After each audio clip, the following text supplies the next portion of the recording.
Ontem nós falamos aqui no Tribuna da Massa sobre a reabertura da Itaipu para os visitantes e outros pontos da cidade, pontos turísticos da cidade, já se preparam para retomar as atividades. É o otimismo, né? O otimismo que está tomando conta do setor de turismo aqui. Para falar sobre esse assunto, eu chamo o nosso comentarista, o Gelson Negrão. O pessoal está na expectativa. Não tem como desanimar, tem que ficar otimista mesmo, né? Boa tarde.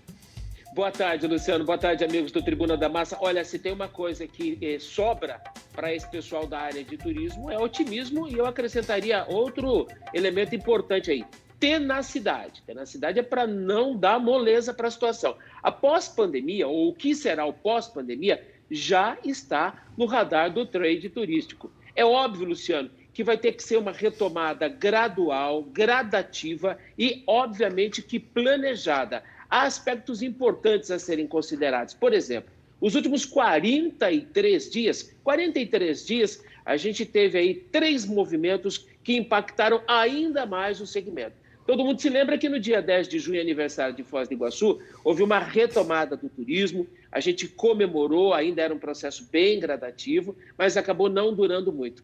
10 dias depois, em função da disparada do número de casos, teve que fechar tudo de novo, e nova frustração. Aí no dia 1º veio aquele decreto do governo do estado, Luciano, dando mais uma endurecida no processo, e lá se foram outros 14 dias, ou seja, um abre e fecha muito ruim para o turismo. Agora, o Parque Nacional do Iguaçu planeja para a primeira semana de agosto a retomada das suas atividades. É claro que haverá todo um trabalho de treinamento, de qualificação do pessoal, e junto com a retomada do Parque Nacional, que está prevista para a primeira semana de agosto, Luciano, voltam passeios como o Macuco Safari e também o helicóptero. A Itaipu já voltou ontem, mas por enquanto voltou apenas com as visitas panorâmicas, ainda não na sua plenitude. Mas é importante, tem um protocolo rigoroso de higiene sanitário sendo cumprido ali, e a destacar, Luciano, que esse retorno da pós-pandemia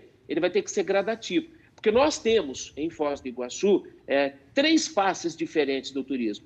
A gente pode falar do turismo de visitação, esse que nesse momento começa a dar os primeiros passos no sentido de trazer as pessoas. A gente tem o turismo de compras, porque há um movimento importante na economia local para fazer de Foz do Iguaçu um polo de compras. A exemplo do que a gente tem, por exemplo, em Cidade do Leste, fazer com Foz do Iguaçu, trazendo empresas importantes, várias delas já anunciaram interesse em instalar aqui. E por último, Luciano, não menos importante, o turismo de evento. Esse sim é que emprega muita gente, que absorve muita mão de obra. Será uma retomada gradativa, mas o importante a destacar aqui, Luciano, é que o processo está caminhando. Não nos deixamos levar pela paralisia. É planejar, estratégia a estratégia, dia a dia, sempre de olho nos números, Luciano. A gente não pode ter uma nova escalada aí da pandemia, isso pode prejudicar os negócios, não só o turismo, obviamente, enquanto a gente torce demais pela chegada de uma vacina. As notícias são muito promissoras. Em tempo, Luciano, o resultado desse último freio, que foi o decreto com medidas mais restritivas do governo do estado, devem começar a ser sentidas nos números a partir da semana que vem, Luciano. Tomara. Obrigado, Negrão. Até amanhã.